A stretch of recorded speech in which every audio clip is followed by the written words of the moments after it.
इस 9 foot 9 inch चौड़े गड्ढे में अगर आप किसी की लाश को फेंक देंगे तो अगले दिन वो आपके घर जिंदा वापस आ जाएगा। और ये कोई किस्सा कहानी नहीं है। इस गड्ढे की इसी काबिलियत की वजह से 21वीं सदी के अमेरिका के इस राष्ट्रपति को मरने के बाद दोबारा जिंदा किया गया। और इस घटना का जिक्र खुद अमेरिकी सरकार के कई सीक्रेट दस्तावेजों में किया गया है। बात है जून 1994 की। एक शख्स था जिसके कुत्ते की मौत हो गई थी और वो अपने कुत्ते से बड़ा प्यार करता था। अब उसने उस कुत्ते की लाश को इस बड़े से गड्ढे में डाल दिया, क्योंकि जानवरों को तो वैसे ही दफनाया जाता है। अब इस कुत्ते के जाने के बाद वो आदमी बड़ा दुखी था, लेकिन अगले दिन सुबह सुबह जब उसने अपने घर का दरवाजा खोला तो उसके पैरों तले जमीन खिसक गई। उसने देखा कि कुत्ता ठीक उसकी नजरों के सामने गली के उस पार टहल रहा है। गले में वही पट्टा और शरीर पर वही बर्थ मार्क जो उसके कुत्ते के शरीर में था। अब ये देखकर वो थोड़ा सा हैरान हुआ, थोड़ा सा खुश हुआ और अपने कुत्ते की तरफ जैसे ही वो भागा, वो ये देखकर हैरान रह गया कि जो कुत्ता उससे बहुत प्यार करता था, उसकी तरफ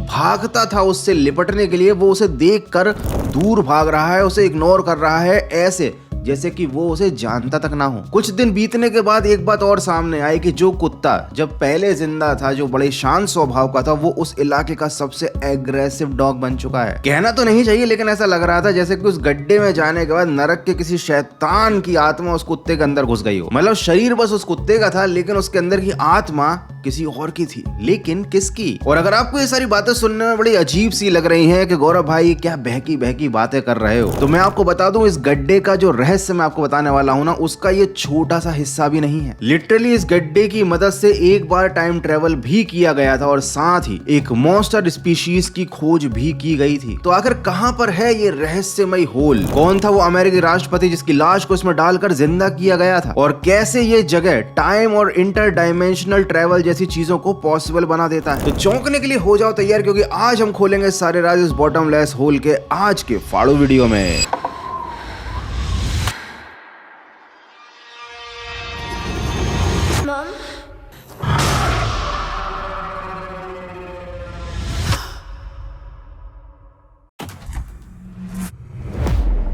तो इस कहानी की शुरुआत होती है साल 1996 से। मेल वॉटर्स नाम का एक व्यक्ति वॉशिंगटन के बाहरी इलाकों में से एक किट्टीटास कंट्री में शिफ्ट हुआ, जहां उसके घर के पास एक बड़ा कुएं जैसा गड्ढा था, लेकिन इसके चारों तरफ थोड़ी सी ऊंची एक बाउंड्री बनी हुई थी। अब उसने देखा कि उसके आसपास की बस्ती के लोग सारा कूड़ा करकट, फालतू की चीजें और जो उनके जानवर मर जाते थे उनकी लाशें इस गड्ढे में डाल देते थे। अब काफी दिनों तक ये सारी चीजें होती रही, मेल देखते रहे। अब चूंकि उनको उस गड्ढे से कोई लेना देना था नहीं, इसलिए उन्होंने कोई ऑब्जेक्शन नहीं किया इस बात पर। लेकिन एक दिन उनका ध्यान गया कि आदमी चाहे कितनी ही भारी चीज, कितनी ही बड़ी चीज इस गड्ढे में डाल दे, कभी भी इस गड्ढे में किसी चीज के गिरने की आवाज नहीं आती। मान लो मैं किसी गड्ढे में, चाहे कितना ही गहरा गड्ढा हो, उसमें कोई चीज डालूं तो कभी ना कभी तो उस गड्ढे के बॉटम में वो चीज जाकर टकराएगी और कोई ना कोई आवाज तो रिटर्न में आएगी। तो मेल्स के दिमाग में यही सवाल बार बार घूमने लगा और उसने उस गड्ढे के पास जाकर उसमें मुंह डाल के चिल्लाना शुरू किया। लेकिन उसने देखा कि उसकी जो आवाज है वो इको होकर भी वापस नहीं आ रही। ऐसा लग रहा था जैसे इस गड्ढे का कोई अंत ही नहीं है। अब इस घटना के बाद से मेल की क्यूरियोसिटी और ज्यादा बढ़ गई, तो उसने आसपास के पुराने या कहें तो बुढ़े लोगों से पूछना शुरू किया कि ये गड्ढा किसने बनवाया था, कितना गहरा है। और वहां के एक 70 साल के बुजुर्ग ने ये कहा कि उनके पैदा होने से पता नहीं कितने साल पहले से ये गड्ढा यहाँ पर मौजूद है और लोग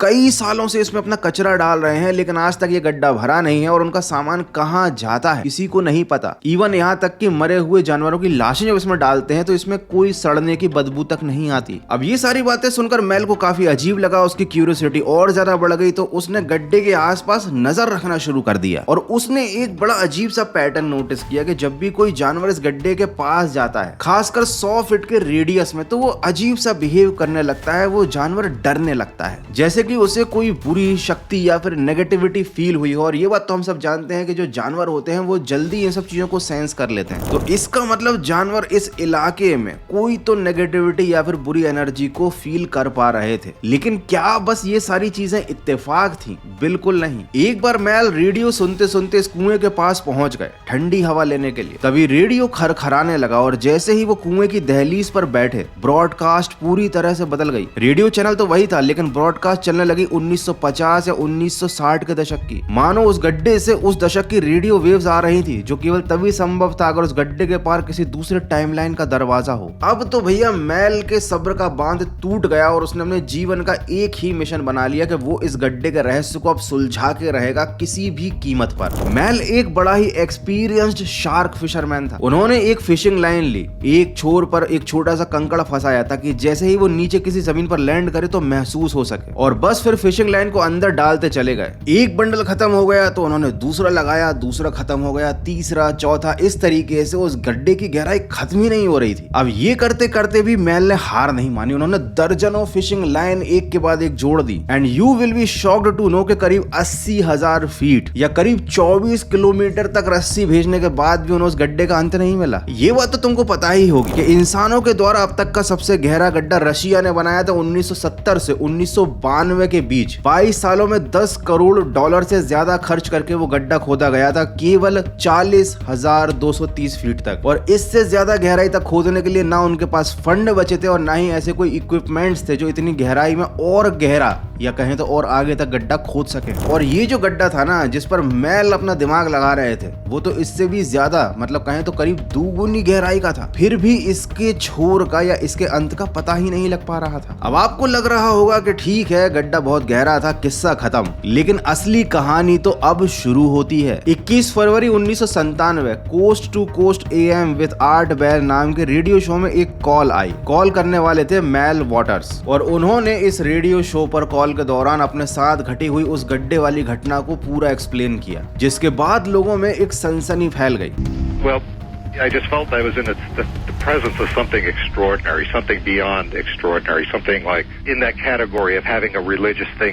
This was just such a stunning thing to witness. मैल ने और भी बहुत सारी चीजें बताई इस कॉल के दौरान। उन्होंने बताया कि जैसे उन्होंने एक बार इस गड्ढे में एक बाल्टी के अंदर बर्फ रखकर डाल दी और जब बाल्टी को बाहर निकाला तो देखा बर्फ पिघली नहीं थी, मगर छूने पर वो इतनी ज्यादा गर्म हो गई थी कि उसे टच करने से किसी का भी हाथ जल जाए। ऐसे ही उन्होंने एक बार एक जिंदा भेड़ को रस्सी से बांधकर उस गड्ढे में डाला और जब कुछ देर बाद उसे बाहर वापस निकाला तो वो मर चुकी थी, लेकिन उसके शरीर का बाहरी हिस्सा एकदम परफेक्ट और अनटच्ड था। लेकिन बाद में पता चला कि उस भेड़ के अंदर के सारे पार्ट अंदर ही अंदर से जल भुन गए थे, जैसे किसी ने उसे माइक्रोवेव के अंदर भून दिया हो। मतलब इस गड्ढे में अगर लाश डालोगे तो वो जिंदा होकर वापस निकलेगी और जिंदा को डालोगे तो वो लाश बन जाएगा। और मैल वॉटर्स ने एक और ज्यादा शॉकिंग चीज बताई कि जब उन्होंने इस प्रॉपर्टी पर मूव किया था ना, तब उन्हें ईसोफेगस का कैंसर था, लेकिन इस गड्ढे के आसपास रहने की वजह से, इसकी एनर्जी की वजह से, बिना किसी इलाज के, बिना किसी दवाई के उनका कैंसर अब अपने आप ठीक हो चुका है। अब उन्हें लगा था कि इस रेडियो शो पर ये सारी बातें बता देने से उन्हें कोई ऐसा शख्स मिलेगा जो इस गड्ढे के बारे में और जानता होगा या उन्हें अपने सवालों के कुछ जवाब मिल जाएंगे, लेकिन सीन तो कुछ उल्टा ही हो गया।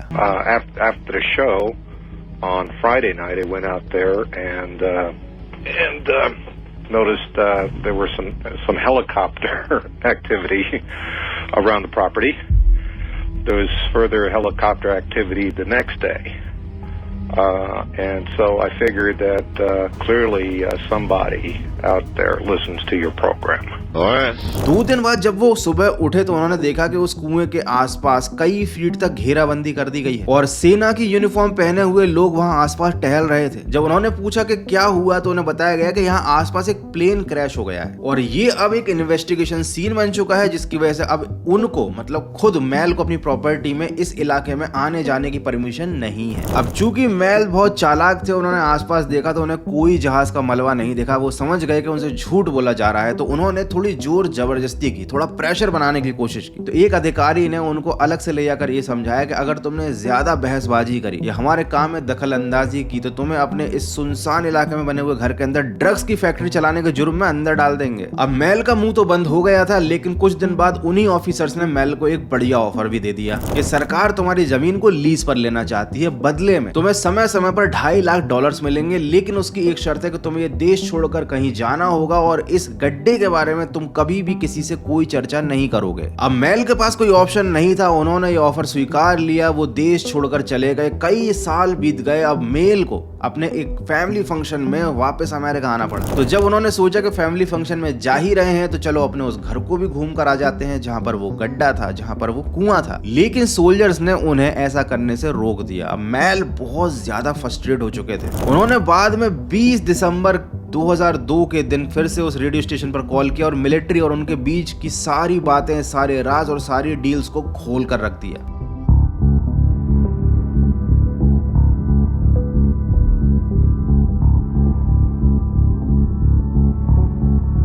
Maybe my audience is not aware, but a television crew went up to Ellensburg after we did the last program and researched this.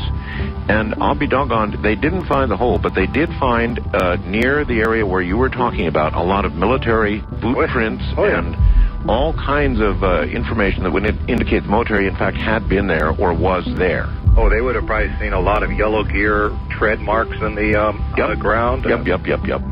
अब ये जो मैल ने किया ना, ये शायद उनकी सबसे बड़ी गलती थी, क्योंकि इस कॉल के बाद मैल कहाँ गायब हो गए, उनका क्या हुआ, किसी को कुछ पता नहीं चला। He was disappeared। अब ये जो होल था, इसको मैल्स होल नाम से जाना जाने लग गया। साल 2019 को एक फायरिंग स्क्वाड की गलती से एक बड़े राजनेता को गोली मार दी जाती है, वहीं उनकी मौत हो जाती है। लेकिन एक दिक्कत की बात तो ये थी कि ये जो राजनेता थे, जिनका नाम था बाइडेन, ये डेमोक्रेटिक पार्टी के अगले इलेक्शन के लिए सबसे स्ट्रॉन्ग कैंडिडेट थे और उनकी मौत की वजह से अपोजिशन पर सवाल उठाए जाने लग गए थे। तो department of justice and defence ने वहां के लोगों को ये सजेस्ट किया कि किसी तरीके का हंगामा क्रिएट ना हो, इसलिए बाइडेन का कोई क्लोन या ऐसा कुछ बना दो ताकि इस घटना को दबाया जा सके। ऐसी खबर उड़ा देंगे कि गोली लगी तो, लेकिन बाइडेन मरे नहीं, वो जिंदा है, ठीक है। लेकिन फिर तभी उन लोगों को पता चला मेल्स होल के बारे में, जहां पर लाश डालने पर इंसान जिंदा हो जाता था। तो भैया कोई और रास्ता आजमाने से अच्छा है कि इस होल को आजमा लिया जाए। बाइडेन के शरीर को प्रिजर्व करके रखा गया, उनकी लाश को उस गड्ढे में डाला गया और रहस्यमयी तरीके से अगले दिन बाइडेन ठीक ठाक भले चंगे उसी कैंप के आसपास भटकते हुए नजर आए। अब आप ये सोचकर उस गड्ढे की खोज करने मत निकल जाना कि अपने किसी प्रिय मरे हुए इंसान को भी आप उस गड्ढे में डालकर फिर से जिंदा कर लोगे, क्योंकि ये जो मैंने आपको बताया ना, ये आधी सच्चाई है। दरअसल यहाँ आसपास के जो लोग हैं ना, इस गड्ढे को नरक का दरवाजा मानते हैं, एक ऐसा होल जो पृथ्वी और नरक के बीच किसी पोर्टल की तरह काम करता है। अब ये तो तुमको मैंने पहले ही बता दिया था कि जो भी इंसान मरकर वापस आता है इस गड्ढे की मदद से, उसका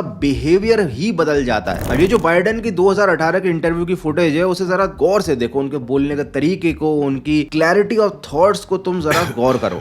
Barack, the president, asked me all during the end of the last administration, how do you make the judgment? और अब जरा देखो 2020 की इस क्लिप को, वो कितना ज्यादा फंबल कर रहे हैं। ऐसा लग ही नहीं रहा कि ये वही व्यक्ति है। कॉन्फिडेंस लेवल में जमीन आसमान का अंतर दिख रहा है।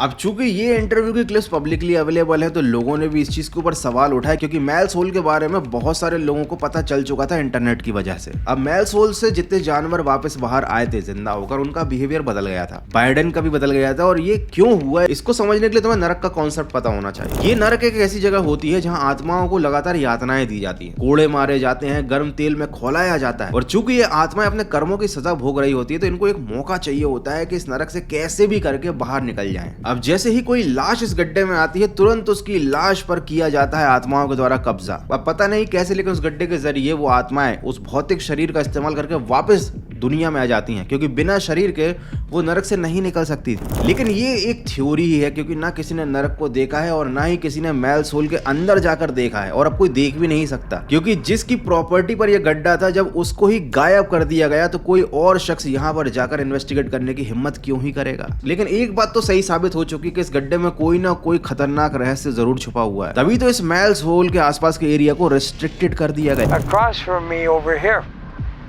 is the actual roadway into Mel's Hole. Don't go up that road. Up there a ways is a fence, but you get across that fence, you're in a deep bunch of trouble. It might be that you simply disappear, period.